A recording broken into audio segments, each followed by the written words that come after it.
Everyone, welcome to my YouTube channel CTET coaching centre. आज जो हम लोग करने वाले हैं क्लास 8 की हिस्ट्री को करने वाले हैं, जिसमें आप लोगों को जो 100 क्वेश्चन करवाऊंगी मैं क्लास 8 की एनसीईआरटी। पूरा जो हिस्ट्री है, जो 100 क्वेश्चन करवाया गया है हिस्ट्री का, इसी में से जो सारे चैप्टर्स को कंप्लीट करवा दिया जाएगा। तो चलिए हम लोग क्वेश्चंस को देखते हैं, क्योंकि चैप्टर जो है बहुत लेंदी है, पेडागोगी बेस्ड भी चैप्टर है, तो उतना सारा करना अभी पॉसिबल नहीं होगा, क्योंकि एग्जाम का टाइम बहुत नज़दीक आ गया है। और आज जो है आप लोगों को एडमिट कार्ड का जो सेंटर सिटी भी एडमिट कार्ड में जो दिया गया है वो भी देखने को मिल गया है। आप लोग जाकर उसको चेक कर सकते हैं, सेंटर सिटी सबको जो है दे दिया गया है। चलिए हम लोग क्वेश्चन शुरू करते हैं। चैप्टर 1 है, जिसका नाम है कैसे, कब और कहाँ। कैसे, कब और कहाँ चैप्टर का नाम है। तो चलिए इसमें से कुछ प्रश्न को हम लोग देखते हैं। प्रश्न नंबर 1 है, इसमें क्या बताया गया है कि ब्रिटिश काल के संदर्भ में निम्नलिखित कथनों पर विचार करें। ब्रिटिश काल के जो संदर्भ में कुछ कथन दिया गया है उसमें विचार करना है। किसके काल में? ब्रिटिश काल में। तो नंबर 1 है, हिंदुस्तान के नक्शे तैयार करने का कार्य रॉबर्ट क्लाइव ने जेम्स रेनल को दे दिया था। हिंदुस्तान का जो नक्शा तैयार करने का कार्य था वो रॉबर्ट क्लाइव ने जेम्स रेनल को दे दिया था। क्या ये कथन सही है कि गलत है, आप लोग बताइए। नंबर 2 में है, रॉबर्ट क्लाइव भारत का प्रथम गवर्नर जनरल था। क्या रॉबर्ट क्लाइव भारत का प्रथम गवर्नर जनरल था? आप लोग बताइए। और तीसरा, जो भारत का अंतिम गवर्नर जनरल माउंटबेटन था। तो भारत का अंतिम गवर्नर जनरल माउंटबेटन था। इसका ऑप्शंस है, ऑप्शंस में जो है आपका सही उत्तर है सी, केवल 1 और 3।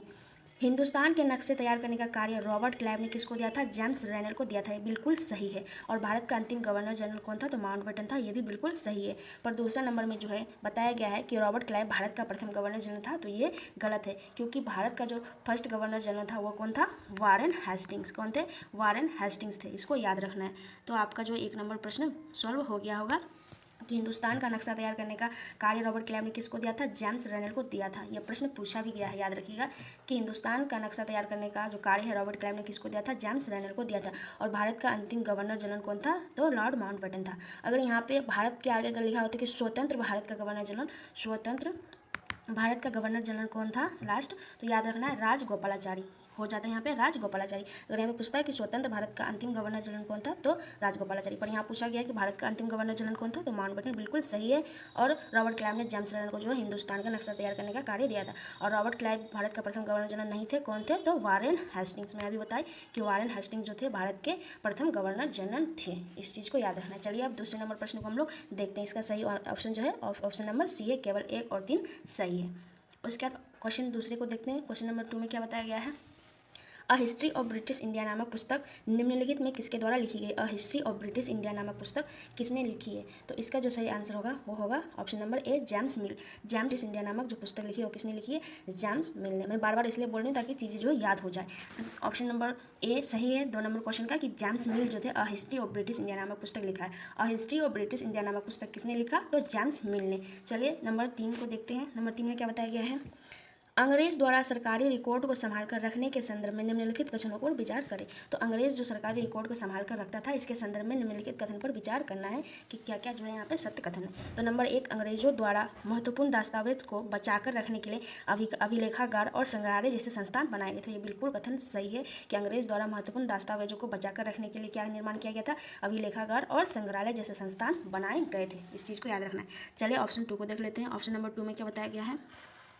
प्रत्येक सरकारी विभाग की कार्यवाहियों के दस्तावेजों सावधानीपूर्वक नकलें बनाई जाती थी, जिन्हें खुसन वीसी माहिर लिखते थे। तो ये भी बिल्कुल सही है कि प्रत्येक सरकारी विभाग के कार्यवाहियों के दस्तावेज जो है सावधानीपूर्वक उसका नकल बनाया जाता था। और ये नकल कौन उतारा करता था? तो उसका नाम था खुसन वीसी महिर। कौन थे? खुसन वीसी महिर। इसको याद रखना।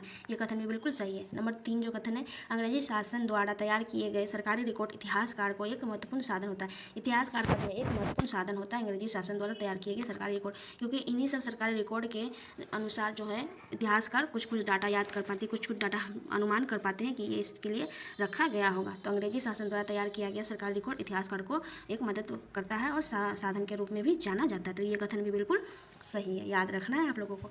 तो सारे इसका जो आंसर नंबर होगा डी। इसका आंसर क्या होगा? डी। 1 2 3 तीनों सही है। उसके बाद चलिए हम लोग चैप्टर 2 में चलते हैं। चैप्टर 2 का नाम क्या है? व्यापार से साम्राज्य तक। चैप्टर 2 का नाम क्या है? व्यापार से साम्राज्य तक कंपनी की सत्ता स्थापित होती है। तो इसका जो है हम लोग क्वेश्चन देखते हैं।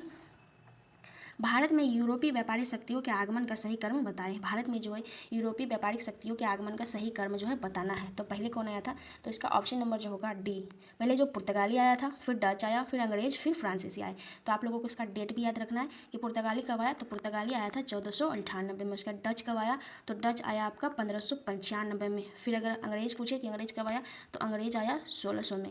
और फ्रांसीसी कब आया, तो फ्रांसीसी आया आपका 1664 में। मैं बार बार बोल देती हूँ ताकि चीज़ें जो है आप लोगों को याद हो जाए। याद रखना है कि पुर्तगाली कब आया, तो पुर्तगाली आया आपका 1498 में। डच कब आया, डच आया 1595 में। अंग्रेज 1600 में आया और 1664 में जो फ्रांसीसी आया भारत। इसका क्रम याद रखना है कि पहले पुर्तगाली, फिर डच, फिर अंग्रेज, फिर फ्रांसीसी।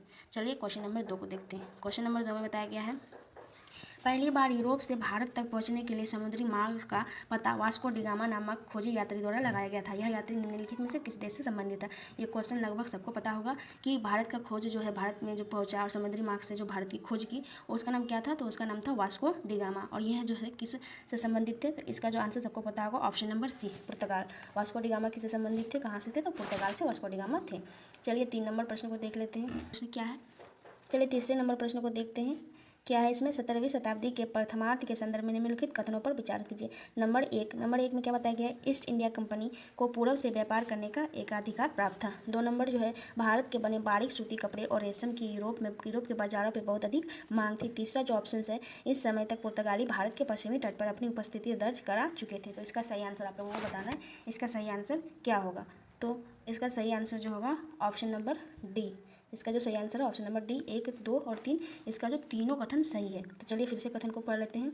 क्या बताया गया है, ईस्ट इंडिया कंपनी को पूर्व से व्यापार करने का एकाधिकार प्राप्त था। भारत के बने बारीक सूती कपड़ों और रेशम की यूरोप के बाजारों में बहुत अधिक जो मांग थी। इस समय तक पुर्तगाली भारत के पश्चिमी तट पर अपनी उपस्थिति दर्ज करा चुके थे। ये तीनों जो प्रश्न, ये तीनों ऑप्शन सही हैं। उसके बाद चलिए हम लोग 4th नंबर क्वेश्चन को देखते हैं। तो 4 में